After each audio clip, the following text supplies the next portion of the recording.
found my boyfriend's second phone. I wish he was cheating. Me and my boyfriend started dating around 6 months ago. It was the first relationship I've ever had. I had never been so happy.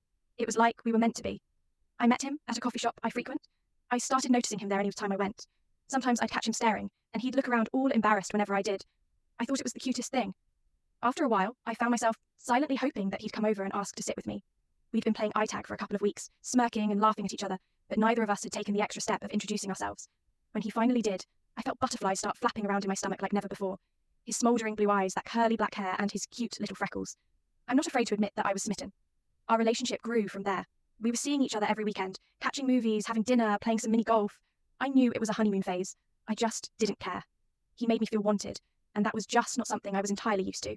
He'd show up with my favourite flowers, favourite candies, always knew the right thing to say. I don't want to ramble. I just can't get over how perfect I thought he was.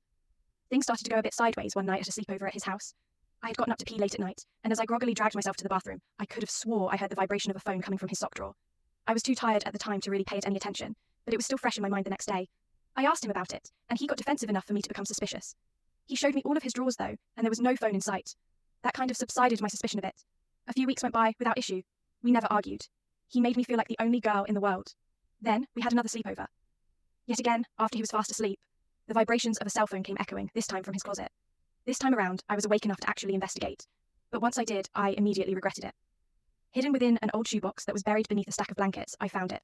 A second cell phone. The screen was lit up with storage-full notifications, but what caught my attention was the wallpaper. It was me, asleep in bed. I wasn't even the wallpaper on his actual phone. Seeing myself like this only made my mind race more. I couldn't help myself.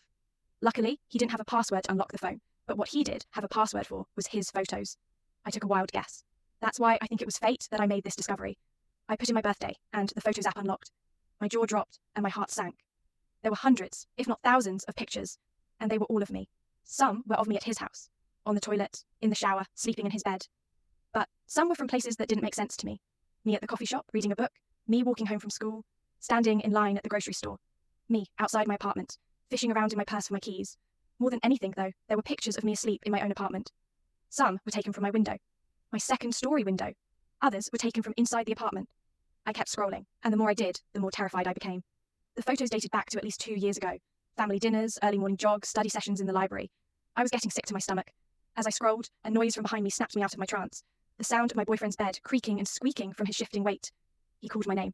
Once, twice, 3 times. I never responded. I heard his footsteps rush up behind me. They stopped a few inches from my back. Instead of asking what I was doing, apologizing, or even attempting to grab his phone, he began laughing, cackling like a mad man. And as I stood there, too paralyzed to turn around, he finally spoke again. "Happy anniversary, sweetheart."